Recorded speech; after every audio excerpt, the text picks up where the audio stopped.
You gonna leave? The man asked Lena. Or do you want to stay put and hear what I have to say? Lena had turned away from them, maybe had her hand on the door handle. She turned back now, saying, Tell me. If I had wanted to kill you, he began, you would already be dead. You know that. Yes. Your friend here. He said something else, but his words were jumbled together so that by the time they reached her ears, they meant nothing. She could only look at Lena and judge from the other woman's reaction what her own should be. Fear. She should be afraid. Don't hurt her, Lena begged. She's got children. Her husband. Yeah, it's sad, but you make your choices. You call that a choice? Lena snapped. There was more, but all that came across was terror. The exchange continued, then she felt a sudden chill come over her. A familiar odor filled the car, heavy, pungent.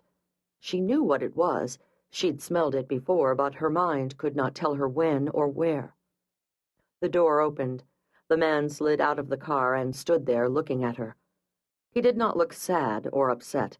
He looked resigned. She had seen that look before. She knew him, knew the cold eyes behind the mask, the wet lips. She had known him all of her life. What was the smell? She should remember this smell. He murmured a few words. Something flashed in his hand, a silver cigarette lighter. She understood now.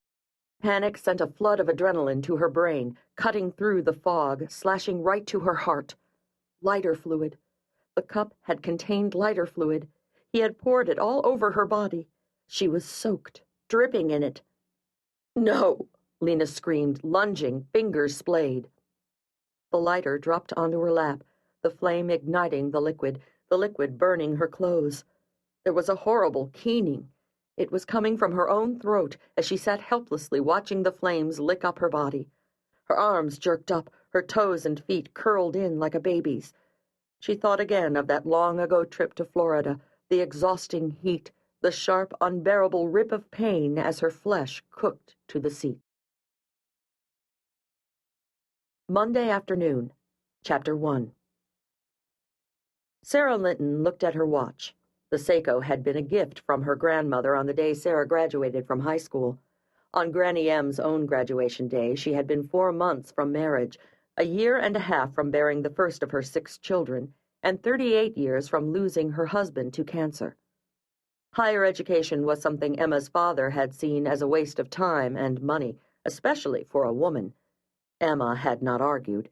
She was raised during a time when children did not think to disagree with their parents, though she made sure that all 4 of her surviving children attended college. Wear this and think of me, Granny M had said that day on the school campus as she closed the watch's silver bracelet around Sarah's wrist. You're going to do everything you ever dreamed of, and I want you to know that I will always be right there beside you. As a student at Emory University, Sarah had constantly looked at the watch, especially through advanced biochemistry, applied genetics, and human anatomy classes that seemed by law to be taught by the most boring monosyllabic professors that could be found. In medical school, she had impatiently glanced at the watch on Saturday mornings as she stood outside the lab, waiting for the professor to come and unlock the door so she could finish her experiments. During her internship at Grady Hospital, she had stared blurry-eyed at its white face, trying to make out the hands, as she calculated how much longer she had left in 36-hour shifts. At the Hartsdale Children's Clinic, she had closely followed the second hand as she pressed her fingers to a child's thin wrist, counting the beats of his heart as they ticked beneath his skin, seeking to discern if an achy all over was a serious ailment or if it just meant the kid did not want to go to school that day. For almost 20 years, Sarah had worn the watch. The crystal had been replaced twice, the battery numerous times, and the bracelet once because Sarah could not stomach the thought of cleaning out the dried blood of a woman who had died in her arms. Even at Granny M's funeral, Sarah had found herself touching the smooth bezel around the face, tears streaming down her own face at the realization that she could never again see her grandmother's quick, open smile or the sparkle in her eyes as she learned of her oldest grandson.